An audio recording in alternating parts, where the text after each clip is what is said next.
નમસ્તે વિદ્યાર્થી મિત્રો, કેમ છો બધા? મજામાં? આજે આપણે ધોરણ 5 વિષય હિન્દી એમાં પાઠ 8 ભરત મિલાપ એમાં સ્વાધ્યાયની ચર્ચા કરીશું. અભ્યાસ અને સ્વાધ્યાય.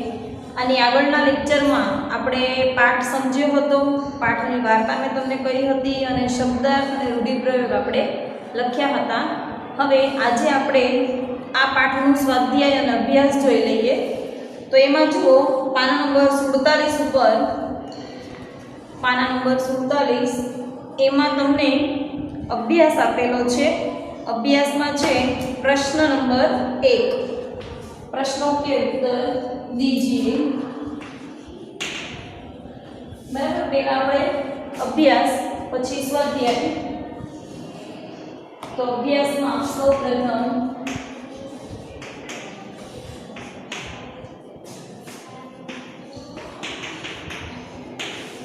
प्रश्नों के उत्तर दीजिए. बराबर. હવે આ પ્રશ્નના ઉત્તરમાં આપણે એમાં સૌથી પહેલો પ્રશ્ન છે कि भरत को आते हुए देखकर लक्ष्मण को क्या शंका हुई. એટલે કે ભરતને આવતા જોઈને લક્ષ્મણને કઈ શંકા થઈ? તો આપણે એના જવાબમાં લખી શકીએ कि भरत को आते हुए देखकर लक्ष्मण को शंका हुई कि शायद वे लोग लड़ने आ रहे हैं. એટલે કે ભરતને આવતા જોઈને લક્ષ્મણના મનમાં એવી શંકા થઈ કે કદાચ આ લોકો ઝઘડો કરવા માટે આવી રહ્યા છે. પછી બીજો પ્રશ્ન, રામ को देखकर भरत ने क्या किया. એટલે કે રામને જોઈને ભરતે શું કર્યું? તો આપણે એના જવાબમાં લખી શકીએ કે राम को देखकर भरत राम के चरणों में गिर पड़े और उनसे क्षमा मांगी. એટલે કે રામને જોઈને ભરતજી એમના ચરણોમાં પડી ગયા અને એમની માફી માંગી. प्रश्न 3, राम अपना वनवास क्यों पूरा करना चाहते हैं. એટલે કે ભગવાન શ્રી રામ પોતાનો વનવાસ શા માટે પૂરો કરવા માંગે છે? તો આપણે આની આગળના લેક્ચરમાં મેં તમને વાર્તા કહી હતી, એમાં આપણે જોયું હતું બરાબર કે પોતાના માતા પિતાનું વચન પાળવા માટે ભગવાન શ્રી રામે વનવાસ પસંદ કર્યો હતો. તો અહીંયા આપણે આ પ્રશ્નના ઉત્તરમાં એવું લખી શકીએ कि राम अपने माता पिता की आज्ञा का पालन करने के लिए अपना वनवास पूरा करना चाहते हैं. એટલે કે ભગવાન શ્રી રામ પોતાના માતા પિતાની આજ્ઞાનું પાલન કરવા માટે વનવાસ પૂરો કરવા માંગતા હતા. ચોથો પ્રશ્ન, राम ने नगरजनों से क्या कहा. એટલે કે ભરતની સાથે જે અયોધ્યા નગરના વાસીઓ આવ્યા હતા, અયોધ્યા વાસીઓ, એ લોકોએ બધાએ ભગવાનને પ્રશ્ન પૂછ્યો ત્યારે ભગવાને તેમને શું કહ્યું? એટલે કે રામે નગરજનોને, ગામવાસીઓને શું કહ્યું? તો આપણે તેના જવાબમાં લખી શકીએ कि राम ने नगरजनों से कहा कि जब तक मैं वनवास पूरा करके न लौटूं तब तक आप भरत को अपना राजा माने, यह मेरा आदेश है. એટલે કે જ્યાં સુધી હું વનવાસ પૂરો કરીને પાછો ન આવું ત્યાં સુધી તમે મારો ભાઈ ભરત છે એને તમે રાજા માનો અને એ તમારા સુખ દુઃખનું ધ્યાન રાખે અને આ મારો આદેશ છે કે તમે એને રાજા માનીને રહો. બરાબર. પછી પ્રશ્ન 5 છે કે ભરત કી જગહ આપ હોતે તો ક્યા કરતે. એટલે કે જો ભરતજીની જગ્યાએ આપણે હોઈએ તો શું કરીએ? તો એના ઉત્તરમાં આપણે એવું જવાબ લખી શકીએ कि भरत जी की जगह मैं होता तो राम को लेकर ही अयोध्या लौटता, किसी भी प्रकार से उन्हें मना लेता और लौटने के लिए सहमत कर लेता, अथवा मैं भी उनके साथ वन में रहकर उनकी सेवा करता. એટલે કે જો ભરતજીની જગ્યાએ કદાચ હું હોત તો એને અયોધ્યા પાછા આવવા માટે મનાવી લે, કોઈ પણ પ્રકારે એને મનાવી લે, અને જો કદાચ ભગવાન ન માન્યા હોત તો હું પણ તેમની સાથે વનમાં રહીને તેમની સેવા કરત. ચલો, આ છે અભ્યાસના પ્રશ્નો. હવે પાના નંબર 48 ઉપર તમને અભ્યાસમાં જુઓ प्रश्न 2, कोई रैपर यहाँ चिपकाए और दिए गए प्रश्नों का उत्तर दीजिए। એટલે કે રેપર કોઈ પણ બિસ્કિટનું પેકેટ હોય એનું કાગળ કે કોઈ ચોકલેટ હોય એનું કાગળ અથવા કોઈ પણ પેકેટ હોય એનું જે કાગળ હોય એને આપણે રેપર કહીએ છીએ। એ રેપર તમારે અહીંયા લગાવવાનું છે। આજ તમને ખાલી જગ્યા અહીંયા આપી છે આ ચોરસ બોક્સ, એમાં તમારે એ રેપર લગાવવાનું છે અને પછી તમે જે રેપર લગાવ્યું હોય એના આધારે તમારે આ પ્રશ્નના જવાબ લખવાના છે। તો અહીંયા ધારો કે તમે બિસ્કિટનું પેકેટનું પાર્લેજીનું બિસ્કિટ આવે એનું તમે રેપર લગાવ્યું હોય તો એના અનુસંધાનમાં પ્રશ્નો કે यह किसका रेपर है, तो આપણે લખી શકીએ કે यह ग्लूकोज बिस्किट का रेपर है। इस रेपर पर क्या कीमत छपी हुई है, तो एमा जे कीमत छापेली होय ए आपणे लखवानी।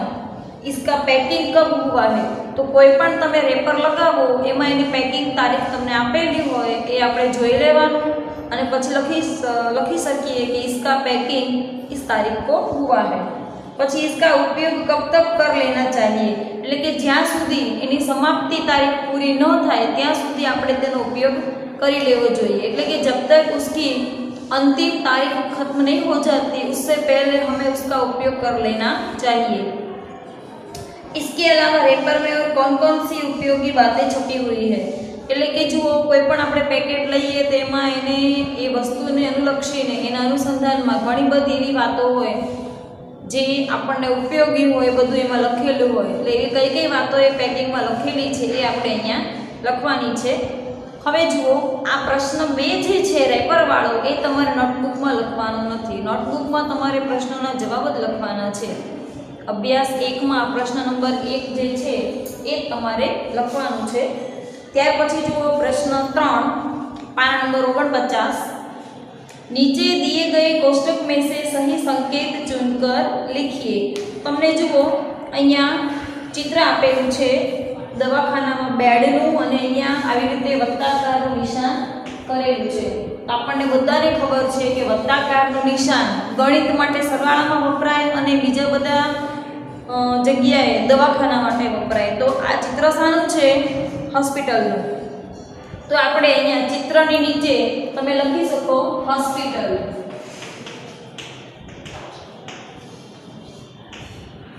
બરાબર। હવે એની બાજુનું ચિત્ર જુઓ, તમને આમાં 2 એરા આપેલા છે, આમાં 2 એરા આપેલા હોય તો આ એરાવાળું ચિહ્ન શેનું છે, તો આપણે લખી શકીએ રેલવે ક્રોસિંગ। શું લખીએ? Railway crossing.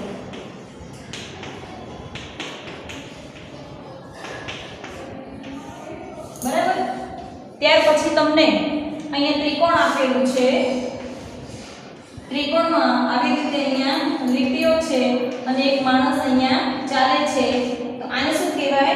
પેદલ યાત્રી ક્રોસિંગ।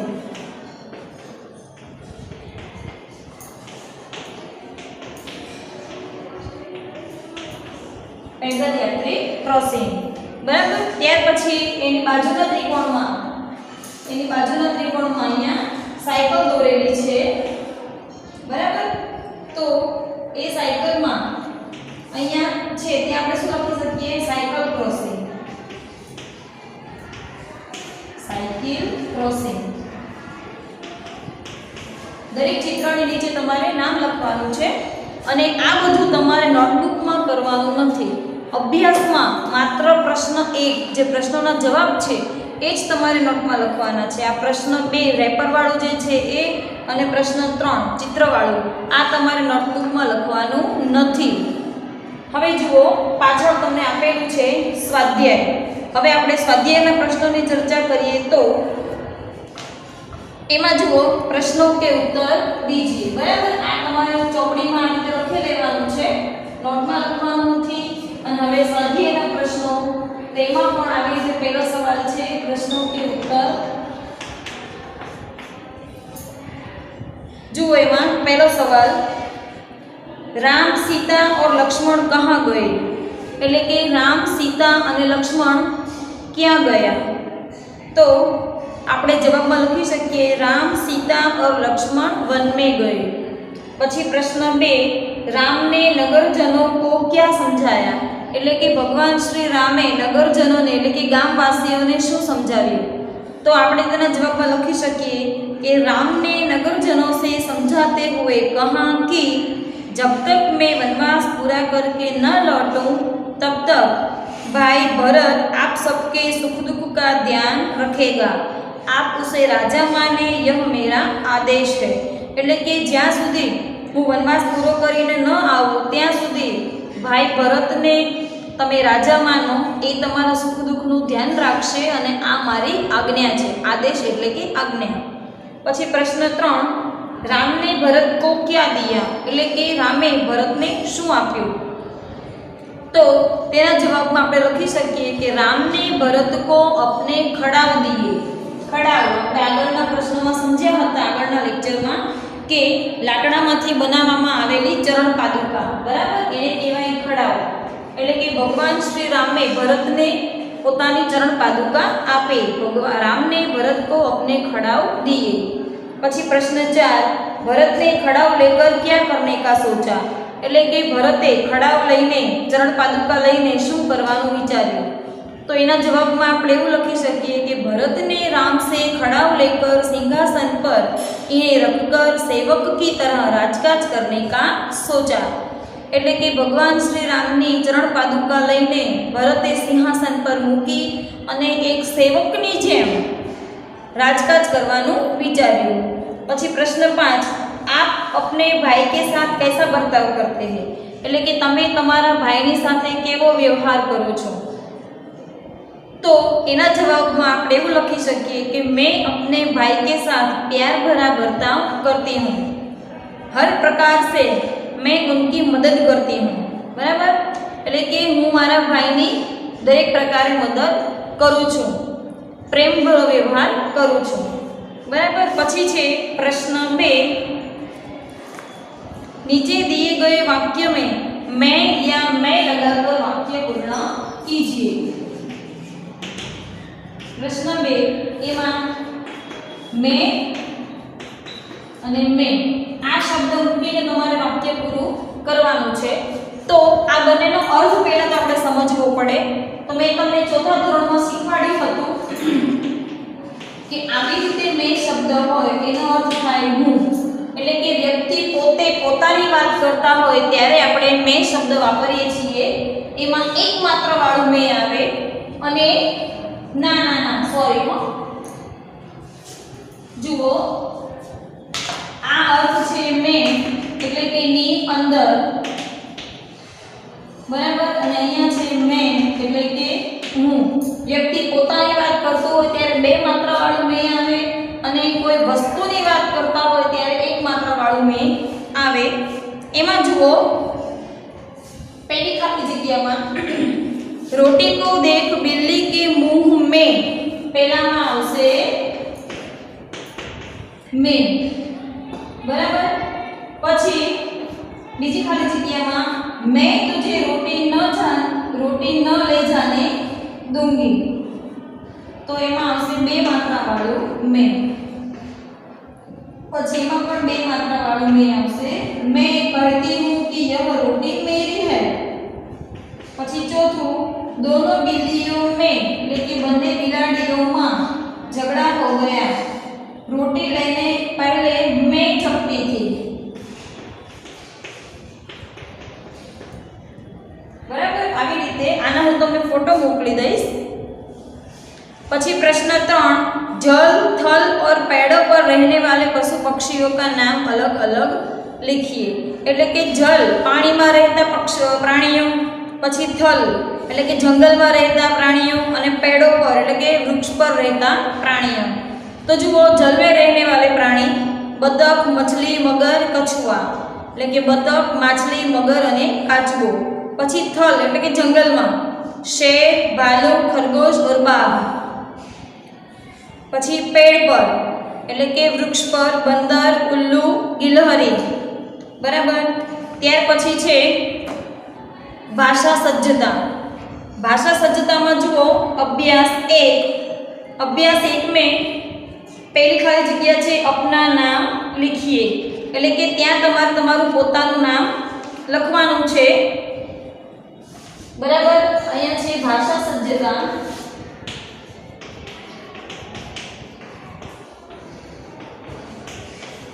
એમાં અભ્યાસ 1 ત્યાં તમારે તમારું પોતાનું નામ લખવાનું છે, अपना नाम लिखिए। પછી अपने गांव शहर का नाम, तो આપણે ક્યાં અહીં અમદાવાદમાં રહીએ છીએ તો ત્યાં તમારે લખવાનું અહમદાબાદ।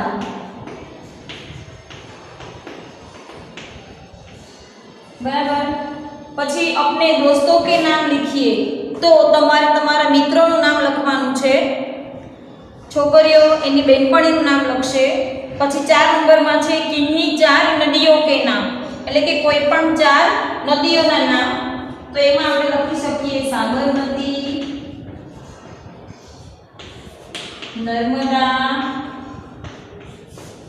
ગંગા, યમુના। બરાબર, આ 4 નદીઓના નામ।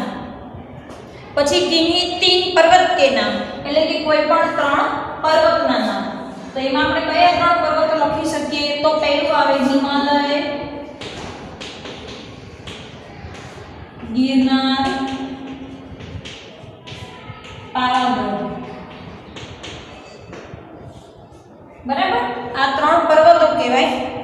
પછી જુઓ તમને નીચે सूचना આપી છે, आपने जो उपयुक्त नाम लिखे हैं उसे संज्ञा कहते हैं, એટલે કે આપણે જે આ બધા નામ લખ્યા એને શું કહેવાય ભાષા સજ્જતામાં સંજ્ઞા।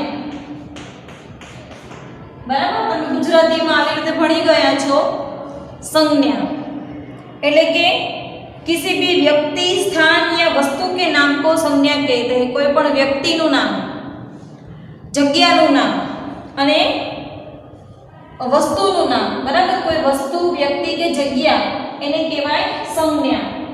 જો આ જગ્યાનું નામ છે, પણ તમે એકમાં લખો છો તમારું પોતાનું નામ, એ વ્યક્તિનું નામ છે, અને બીજા આ બધા છે વસ્તુના નામ, બરાબર, એને કહેવાય સંજ્ઞા।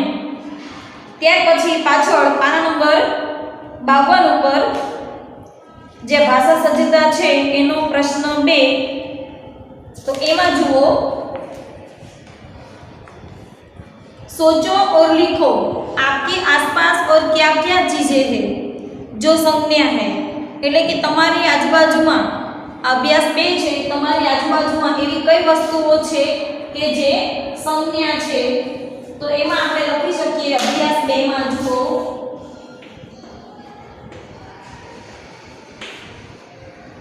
ઉચિત જોડે બનાવીએ। બરાબર, તો પહેલામાં છે મહેશ, આપણે સામે જવાબ લખી લઈએ તો મહેશ એ શું છે છોકરો, એટલે અહીંયા આપણે કહીએ લડકા। પછી હિમાલય, બરાબર, એ શું છે તો આપણે કહીએ પર્વત। પછી 3 નંબરમાં ગંગા, એ શું છે તો નદી। પછી 4 નંબરમાં છે રામાયણ, આને શું કહેવાય તો પુસ્તક, રામાયણનું પુસ્તક છે ને પુસ્તક। પછી 5મું છે ભારત, આને શું કહેવાય દેશ। बराबर, जो विभाग अ में निर्देशित शब्द महेश, हिमालय, गंगा, रामायण और भारत नाम निर्देश करते हैं, એટલે કે આ બધા નામ દર્શાવે છે। तथा ब विभाग वाले शब्द उनकी जाति का निर्देश करते हैं, એટલે કે એ એની જાતિ દર્શાવે છે। अंतः ये सभी शब्द संज्ञा है, એટલે કે આ બધા શબ્દને શું કહેવાય સંજ્ઞા છે। કઈ રીતે આપણને ખબર પડે તો જુઓ મહેશ એ છોકરાનું એટલે કે વ્યક્તિનું નામ છે, હિમાલય એ પર્વતનું નામ છે, ગંગા નદીનું નામ છે, રામાયણ એ પુસ્તક એટલે કે વસ્તુ છે, અને ભારત એ દેશ છે। બરાબર, આ રીતે આ દરેક નામ એ સંજ્ઞા દર્શાવે છે, અને આ તમારે તમારી નોટબુકમાં લખવાનું છે। પછી જુઓ યોગ્યતા વિસ્તાર, तो योग्यता विस्तार में छात्रों को रामायण के अन्य प्रसंग सुनाइए। तो आपणे लेक्चर 1 में तमने आनी आगळना लेक्चर में मैं रामायणनो आखो प्रसंग तमने भरत मिलापनो आखो प्रसंग समजाव्यो हतो। આવી રીતના આપણે હમણાં જે ટીવીમાં રામાયણ બતાવી હતી એનામાંથી તમે કોઈ પણ પ્રસંગ લઈને એની ચર્ચા કરી શકો છો। ત્યાર પછી જે રામાયણ કે પાત્રો की सूची बनाई तो રામાયણમાં કયા કયા પાત્રો હતા તો કે ભગવાન શ્રી રામ, માતા સીતા, લક્ષ્મણજી, ભરતજી, શત્રુઘ્નજી, પછી લક્ષ્મણજીની પત્ની ઉર્મિલા, પછી ભરતજીની પત્ની માંડવી અને શત્રુઘ્નજીની પત્ની श्रुतकीर्ति, बराबर, श्रुतिकीर्ति आ एना पात्रों छे। पछी भगवान श्री रामना माता कौशल्या, पछी भरतजीना माता कैकेयी माता अने शत्रुघ्न अने लक्ष्मणजीनी माता सुमित्रा देवी तथा राजा दशरथ आ एमना मुख्य पात्रों छे। आना सिवायना आपणे पात्रों गणीए तो मंथरा छे, विभीषण छे, रावण छे, मंदोदरी छे, आ बधा एना पात्रों छे। रामायण के कौन से पात्र आपको पसंद आए और कौन से नहीं, चर्चा कीजिए। तो रामायण में आपने भगवान श्री राम और माता सीता पात्र वधारे पसंद आव्यु। त्यार पछी चर्चा करिए तो दशरथ राजा पात्र आपने वधारे पसंद आवे छे अने कयुं पात्र पसंद नहीं आव्युं तो मंथरानुं पात्र ए आपने पसंद न आव्युं, कारण के मंथरा आमां एवी व्यक्ति बतावी छे जे कैकेयी माता પોતાનો સુખી સંસાર સારી રીતે જીવે છે એના જીવનમાં ઝેર ઘોળીને એટલે કે ઈર્ષ્યાનો ભાવ પેદા કરીને ભગવાન શ્રી રામને વનવાસ અપાવે છે। એટલે મંથરાનું પાત્ર આપણને પસંદ આવ્યું નથી, બરાબર છે। જો બાળકો અહીંયા આપણે આ પાઠ 8 ભરત મિલાપ આ પાઠ અહીંયા પૂરો કરીએ છીએ। તમારે અભ્યાસના અને સ્વાધ્યાયના પ્રશ્નો અને જે ખાલી જગ્યા આપણે હમણાં શીખી આ બધી ખાલી જગ્યા તમારે નોટબુકમાં લખવાની છે અને ભાષા સજ્જતામાં જે સંજ્ઞાનું જ્ઞાન છે એ પણ તમારે નોટબુકમાં લખવાનું છે। હવે આની આગળના લેક્ચરમાં આપણે પુનરાવર્તન 2ની ચર્ચા કરીશું। ત્યાં સુધી દરેક બાળકો નોટબુકમાં સારી રીતે પાઠ 8નું સ્વાધ્યાય અને પ્રશ્નોનો જવાબ લખી લે અને પ્રશ્નો તૈયાર કરે।